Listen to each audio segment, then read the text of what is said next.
বানাবো টমেটোর আচার।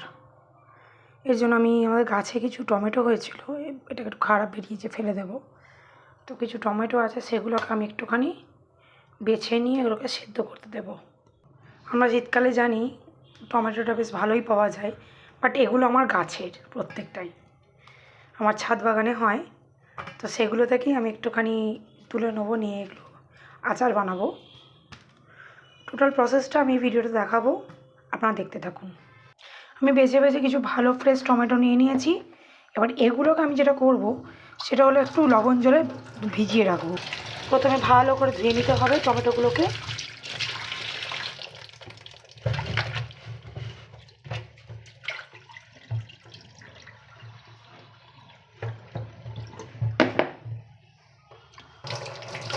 এবার এই টমেটোটাকে আমি একটুখানি লবণ দিয়ে 10 মিনিট মতন ভিজিয়ে রাখবো, কারণ এর মধ্যে যদি কোনো রকম কোনো পোকামাকড় থাকে তো লবণ জলে ভেজানোর জন্য বেরিয়ে আসবে। দিয়ে দিলাম 1 টেবিল স্পুন মতন লবণ, এতেই ভেজানো থাকবে 10 মিনিট মতন। ফিরে আসছি 10 মিনিট পর। 10 মিনিট পর এই টমেটোগুলো সব ভেজানো ছিল লবণ জলে। এবার এই জলটাকে আমি ছেঁকে ফেলে দেবো। আবারও বেশ করে একটু ধুয়ে নিলাম।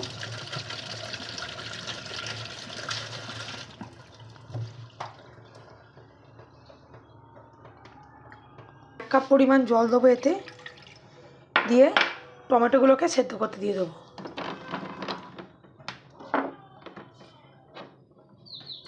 যতক্ষণ না টমেটোগুলো পুরোপুরি সিদ্ধ হচ্ছে ততক্ষণ এটাকে আমি সেদ্ধ করব।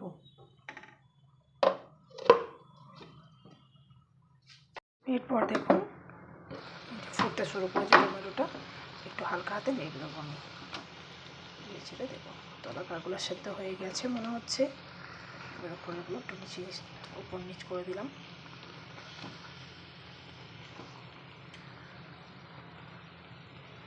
এভাবে আরও 5 মিনিট আমি ফুটতে দেবো। এবার সিদ্ধ মোটামুটি হয়ে গেছে, দেখুন স্কিনগুলো খুলে এসেছে।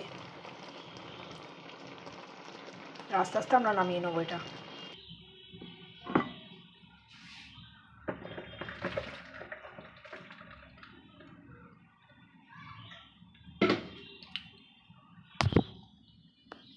এবার যেটা করতে হবে, দেখুন স্কিনগুলো উঠে এসছে, এগুলো ঠান্ডা শান্ত মুহূর্তে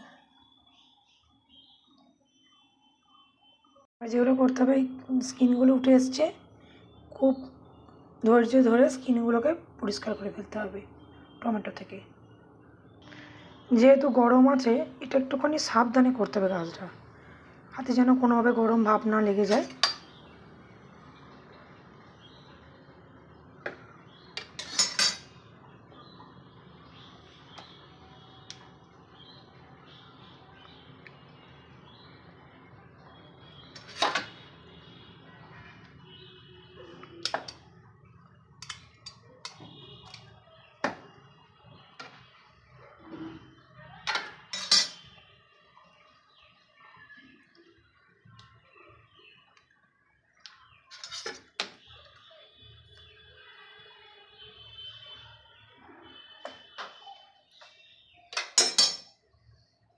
এখানে আমি টমেটো আর টমেটোর স্কিনটা আলাদা করে দিয়েছি। দেখুন সমস্ত ছাড়ানো হয়ে গেছে, টমেটোগুলো থেকে জল বা রস খানিকটা করে বেরিয়েও গেছে। এবার যেটা আমি করব সেটা হলো কড়াইতে একটু তেল দেবো।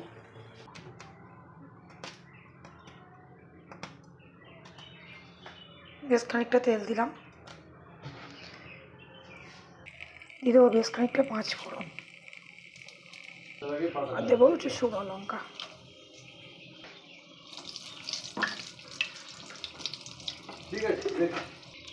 একটু নাড়াচাড়া করে নিলাম 5 ফোড়ন আর শুকনো লঙ্কা। এবার দিয়ে দেবো টমেটোটা।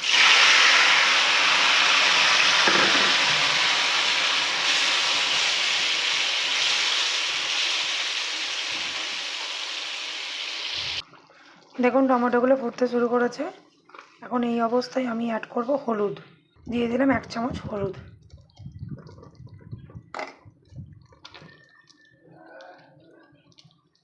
টমেটো থেকে অনেক জল বেরিয়েছে। নতুন করে যে কোনো আচারে জল অ্যাড করা দরকার হয় না। জল অ্যাড না করলে সে চাটনিটা বেশি দিন বা আচারটা বেশি দিন থাকে। জল অ্যাড করলে থাকে না, খারাপ হয়ে যায়, নষ্ট হয়ে যায়।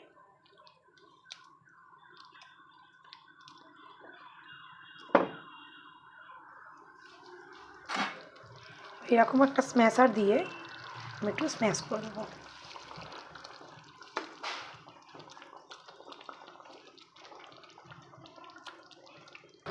স্ম্যাশ করার পর থিকনেসটা এরকম এসে দাঁড়িয়েছে।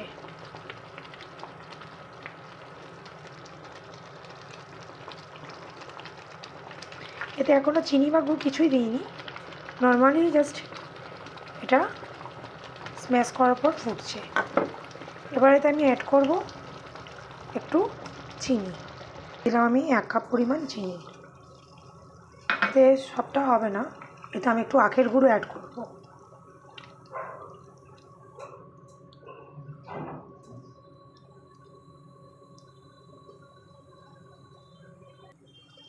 ওখানে একটা আখের গুড়। আপনারা চাইলে পুরোটা চিনিতেও করতে পারেন। আমি একটু গুড় চিনি মিশিয়ে দিই, কেন খেতে টেস্টটা ভালো হয়। দেবো খুব সামান্য পরিমাণে গ্রেট করা আদা, এতে সেন্টটা খুব ভালো আসে। এবার দেবো আগে থেকে ভিজিয়ে রাখা একটু কিশমিশ।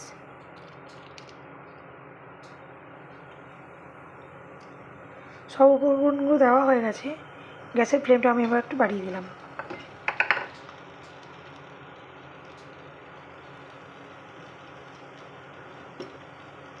একটু ফুটে উঠলে গ্যাসটা আবার কমিয়ে দেবো। এখন একটু ঢাকা দিয়ে দিলাম। 2-3 মিনিট হওয়ার পর গ্যাসটা কমিয়ে দেবো। এভাবে মিনিট 10 মতন হবে। আচার রেডি। মোটামুটি যা কোয়ান্টিটি ছিল তার হাফ হয়ে গেছে ফুটে, জলটা শুকিয়ে গিয়ে।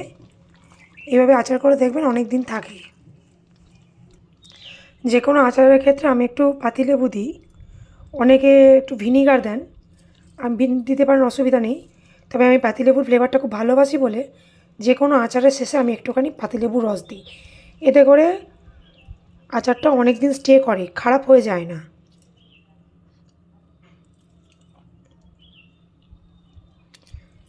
এটা কিন্তু গ্যাসের ফ্লেমটা অফ করা অবস্থাতে দিতে হবে। আগুন জ্বললে হবে না, গ্যাসের ফ্লেম থাকলে হবে না।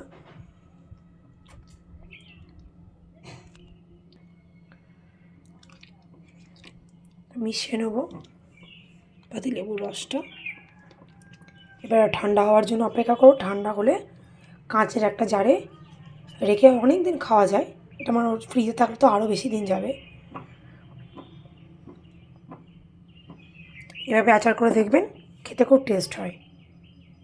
মিনিট 20 পর কন্ডিশন এখন হাফ দাঁড়িয়ে গেছে।